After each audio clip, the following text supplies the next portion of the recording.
जंगल में काफी देर से बारिश हो रही थी। मीनू मौसी पेड़ पर बैठी हुई बारिश को देखते हुए गहरी सोच में डूबी हुई थी। तभी वहाँ पर रानू चिड़िया आकर बोली, क्या बात है मीनू मौसी, बारिश का आनंद लेने की बजाय आप तो गहरी सोच में बैठी हुई हो। रानू, मेरे मन में काफी दिनों से एक बात चल रही है। कैसी बात? जंगल में जब बारिश होती है तो पक्षी और जानवर बहुत ज्यादा परेशान हो जाते हैं। उन्हें भोजन के लिए बहुत सी समस्याओं का सामना करना पड़ता है। क्यों ना मैं एक ढाबा खोल लूं, इससे हमारी कमाई भी हो जाएगी और पक्षियों को काफी आसानी भी हो जाएगी। अरे वाह मीनू मौसी, आपने तो मेरे मुंह की बात छीन ली। क्या जबरदस्त आइडिया है। अगले दिन मीनू मौसी और रानू चिड़िया दोनों मिलकर ढाबा तैयार करने लगी। उनका आधा ढाबा बनके तैयार हुआ ही था कि तभी वहाँ पर ब्लैक बर्ड उड़ती हुई आ पहुँची और उन दोनों की ओर देखकर बोली, तुम दोनों क्या कर रही हो? तुम्हें हमसे क्या मतलब ब्लैक बर्ड? मैं भी इस जंगल की वासी हूँ, तो ये पूछने का मेरा अधिकार है। बाकी तुम्हारी मर्जी है। तुम अगर बताना चाहो तो बता सकती हो, नहीं तो कोई बात नहीं। मैं यहाँ पर एक ढाबा खोल रही हूँ और रानू चिड़िया ढाबा खोलने में मेरी मदद कर रही है। तभी ब्लैकबर्ड हंसती हुई बोली, तुम्हारे ढाबे पर तो कोई थूकने भी नहीं आएगा। क्या मतलब? क्योंकि जंगल में एक आलीशान रेस्टोरेंट खुलने जा रहा है जहाँ पर हर तरह के खाने उपलब्ध होंगे और वो भी काफी सस्ते में। तो फिर कोई भला क्यों तुम्हारे सस्ते ढाबे पर खाना खाने के लिए आएगा? रानू चिड़िया चौंकते हुए ब्लैकबर्ड की ओर देखकर बोली, रेस्टोरेंट? लेकिन हमें तो इस बात की खबर तक नहीं लगी कि हमारे जंगल में रेस्टोरेंट खुल रहा है। और कौन खोल रहा है? एक विदेशी चूहा जिसका नाम हैरी है, जो बिजनेस करने के लिए जंगल में आया है। और तो और उसका रेस्टोरेंट बनकर तैयार भी हो चुका है और आज जंगल के राजा शेर स्वयं उसका उद्घाटन करने के लिए आने वाले हैं। इतना बोलकर ब्लैकबर्ड वहाँ से चली गई। रानू चिड़िया मीनू मौसी की ओर देखकर बोली, हमें जाकर देखना चाहिए। तुम सही कह रही हो। कुछ ही देर में मीनू मौसी और रानू चिड़िया जंगल में बने एक आलीशान रेस्टोरेंट के सामने खड़ी हुई थी, जहाँ पर एक चूहा बड़ी अकड़ में खड़ा हुआ था। अपने रेस्टोरेंट में बैठे हुए पक्षी और जानवरों को देख रहा था। तभी वहाँ पर जंगल का राजा शेर आ पहुँचा और मुस्कुराते हुए हैरी की ओर देखकर बोला, कैसे हो हैरी? आपकी दुआ से बिल्कुल स्वस्थ और चंगा हूँ महाराज। मुझे आपका ही इंतजार था। जंगल के वासी मेरे रेस्टोरेंट के स्वादिष्ट पकवान खाने के लिए तड़प रहे हैं, मगर मैंने उनसे साफ बोल दिया कि जब तक महाराज यहाँ पर नहीं आएंगे तब तक मैं अपने रेस्टोरेंट में किसी को भी आने नहीं दूंगा। जंगल का राजा शेर मुस्कुराते हुए बोला, अरे भाई, अब उन सबको और मत तड़पाओ, मैं आ गया हूँ। तभी वहाँ पर रानू चिड़िया और मीनू मौसी उड़ती हुई शेर के पास आ गयी। शेर मुस्कुराता हुआ रानू चिड़िया की ओर देखकर बोला, कैसी हो रानू? महाराज, आपने जंगल में रेस्टोरेंट खोलने की अनुमति दे दी और हमें बताना तक मुनासिब नहीं समझा। आखिरकार हम आपकी सलाहकार हैं। मैं तुम्हें बताने ही वाला था, लेकिन मेरे ध्यान से उतर गया।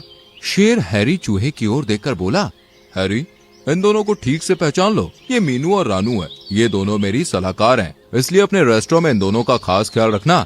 जैसी आपकी इच्छा महाराज।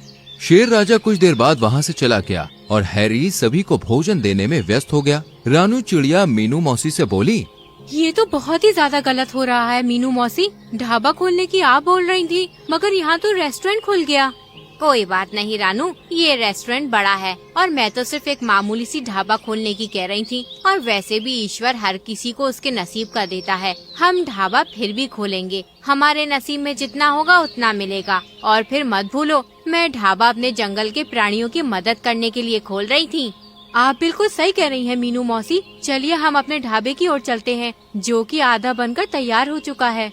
रानू चिड़िया और मीनू मौसी वहाँ से चली गयी और फिर से अपना ढाबा तैयार करने में जुट गयी। कुछ ही दिनों में मीनू मौसी का ढाबा बनके तैयार हो गया, जो कि बहुत सुंदर नजर आ रहा था। मीनू मौसी रानू चिड़िया की ओर देखकर बोली, रानू, हम अपने ढाबे पर किस तरह के पकवान रखें? मीनू मौसी, जंगल में तो वैसे भी रेस्टोरेंट खुला हुआ है और वहाँ पर तो सब विदेशी पकवान ही हैं। क्योंकि हम देसी हैं, इसलिए ढाबे पर देसी ही पकवान अच्छे लगेंगे। तुमने बिल्कुल सही कहा। आज हम अपने ढाबे पर दाल चावल और सब्जी बनाकर रखेंगे।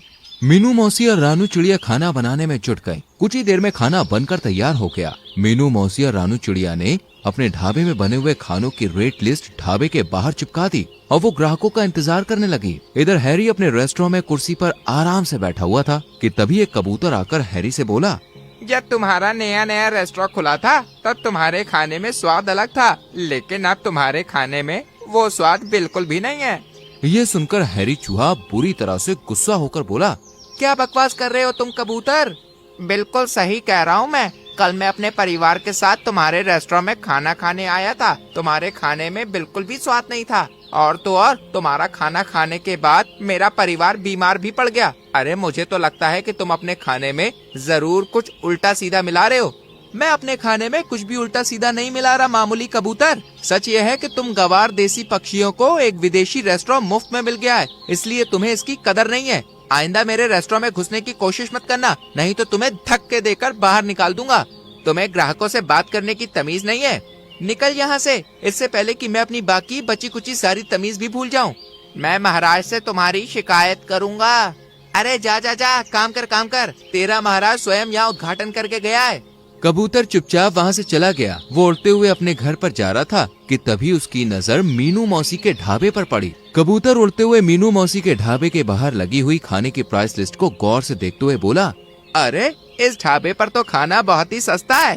तभी उसके कानों में मीनू मौसी की आवाज टकराई। और यहाँ का खाना स्वादिष्ट भी है कबूतर भैया। एक बार यहाँ का खाना खाओगे तो फिर यहाँ के गुण गाओगे। एक तुम हो मीनू मौसी जो ग्राहकों से कितनी तमीज से बात कर रही हो, और एक वो हैरी चूहा है जो रेस्टोरेंट खोलकर ग्राहकों से बदतमीजी करता है और खराब खाना बेचता है। ये सुनकर मीनू मौसी के बगल में बैठी रानू चिड़िया बुरी तरह से चौंक पड़ी।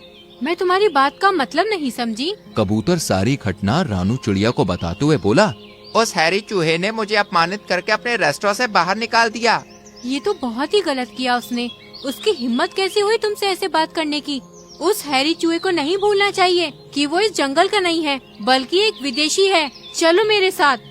रानू चिड़िया कबूतर को लेकर सीधे हैरी चूहे के पास पहुंच गई और हैरी चूहे को देखकर बोली, तुम्हारी हिम्मत कैसी हुई ग्राहकों से इस तरह से बदतमीजी से बात करने की।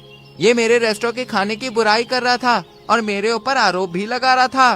तो तुम्हें अपने रेस्टोरेंट में बने हुए खानों की जांच करनी चाहिए ना, कि ग्राहकों से बदतमीजी से बात करनी चाहिए। आइंदा किसी से इस तरह से बदतमीजी से बात मत करना कभी। इतना बोलकर रानू चिड़िया कबूतर को लेकर वहाँ से चली गई। तभी वहाँ पर ब्लैक बर्ड उड़ती हुई आ गई और हैरी चूहे की ओर देखकर बोली, ये सब रानू चिड़िया की तुम्हारे खिलाफ साजिश है। मैं समझा नहीं। अरे रानू चिड़िया ने मीनू मौसी के साथ मिलकर एक ढाबा खोला है, इसलिए वो तुमसे इस तरह से बात कर रही थी ताकि तुम अपना रेस्टोरेंट बंद करके यहाँ से चले जाओ। मेरी सलाह मानो तो अभी और इसी वक्त रानू चिड़िया की शिकायत महाराज से कर दो। अरे नहीं नहीं, मुझे इस बात को आगे नहीं बढ़ाना। मूर्ख हैरी, मैं जानती हूँ कि तुम अपने खाने में बहुत ही घटिया तेल इस्तेमाल करते हो। अगर ये बात रानू चिड़िया को पता लग गई तो महाराज से तुम्हारी उल्टी शिकायत कर देगी और महाराज तुम्हें धक्के देकर यहाँ से बाहर निकाल देंगे, क्योंकि वे रानू चिड़िया की बहुत बात मानते हैं।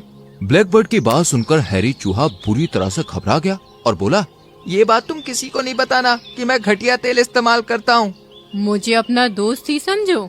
मैं अभी इसी वक्त रानू चिड़िया के खिलाफ महाराज के कान भर देता हूँ। हैरी चूहा दौड़ते हुए तुरंत ही शेर के पास पहुँचा और बोला, महाराज, आपकी सलाहकार रानू चिड़िया मीनू मौसी के साथ मिलकर एक ढाबा खोल रही है। उन्होंने आपको बताना तक मुनासिब नहीं समझा, और तो और रानू चिड़िया कुछ देर पहले मुझसे बहुत बदतमीजी करके भी गई है। शेर चूहे को बहुत ही गौर से देखते हुए बोला, तुमसे किसने कहा कि मीनू मौसी ने ढाबा खोलने के बारे में मुझे नहीं बताया? हैरी चूहा शेर की बात सुनकर चौंकते हुए बोला, मैं आपकी बात का मतलब नहीं समझा महाराज। हैरी की बात सुनकर शेर क्रोधित अवस्था में बोला, मतलब ये कि कुछ देर पहले मीनू मौसी यहाँ पर आई थी और मुझे बताया कि तुम मेरे जंगल के प्राणियों को खराब खाना बेच रहे हो, जिसकी वजह से उनकी तबीयत खराब हो रही है, और इस बात की गवाही मुझे कबूतर ने खुद दी है। महाराज, वो कबूतर झूठ बोल रहा है। कुछ देर पहले मैं उसके परिवार को देखकर आया हूँ, वो सबके सब बीमार हैं और जंगल के पक्षियों ने भी मुझे यही बताया कि वो सब कल तुम्हारे रेस्टोरेंट में खाना खाने के लिए गए थे। अब अपने मुंह से सच्चाई उगल दो, नहीं तो मुझसे बुरा कोई नहीं होगा।